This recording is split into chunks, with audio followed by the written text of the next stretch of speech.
முருகரோட பாதம் பதிஞ்ச ஒரு இடம் இருக்கு அப்படின்னு சொன்னா நம்மலாம் எவ்வளவு ஆர்வமா போய் பார்ப்போம் இல்லையா? அந்த மாதிரி ஒரு இடம் கண்டிப்பா இருக்குங்க. நமக்கு பக்கத்திலேயே இருக்கு. வேலூர் மாவட்டத்துல இருக்கிற தீர்த்தகிரி வடிவேல் முருகர் சுவாமி கோவில் அப்படின்னு ஒண்ணு இருக்குங்க. அந்த கோவில்ல தான் முருகரோட கால் படம் இன்னலைக்கும் நம்ம பார்க்க முடியுங்க. அதாவது அவர் கால் பதிச்ச தடத்தை இன்றளவும் நம்ம பார்க்க முடியும்.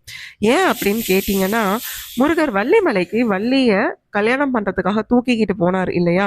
அப்படி போற வழியில இந்த ஊர்ல இந்த தீர்த்தகிரி கோவில்ல கால் பதிச்சு இலைப்பாரிட்டு போயிருக்கிறாரு. அந்த கால் தடத்தை தான் இன்றளவும் நம்ம பார்க்க முடியுதுங்க அந்த கோவில்ல. இந்த கோவில்ல இன்னும் ஒரு சிறப்பும் இருக்கு. முருகரும் வள்ளியும் உயரத்துல சரிசம அளவு இருப்பாங்க. எப்பயுமே முருகர் வள்ளி தெய்வானையோட கொஞ்சம் உயரமா இருப்பார் எல்லா திருக்கோவில்கள்லயும். இந்த கோவில்ல வள்ளியும் முருகனும் ஒரே உயரத்துல காணப்படுறாங்க. அது மட்டும் கிடையாது, உலகத்திலேயே 3வது முருகப்பெருமான், அதாவது உயரமான முருகப்பெருமான் இங்க காணப்படுறார். இங்க 92 அடியில முருகப்பெருமான் இருக்கிறாருங்க.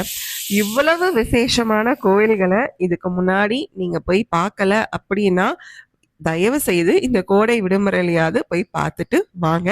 இந்த கோவில்லையும் அவ்வளவு கூட்டம்லாம் இருக்காதுங்க. ஆனா இது ஒரு சின்ன குன்றின் மேலதான் இருக்கும்.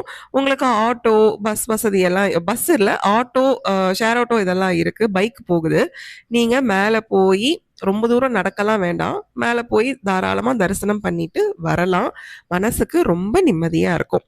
இந்த மாதிரி இதுக்கு முன்னாடி நீங்க கேட்காத கோவில் தகவல்கள் எல்லாம் நிறைய கேட்டு தெரிஞ்சுக்கிறதுக்கு, நான் சொல்ற தகவல் எல்லாம் உங்களுக்கு பிடிச்சிருந்தது அப்படின்னா நம்ம சேனலை தயவு செய்து சப்ஸ்கிரைப் பண்ணிக்கோங்க.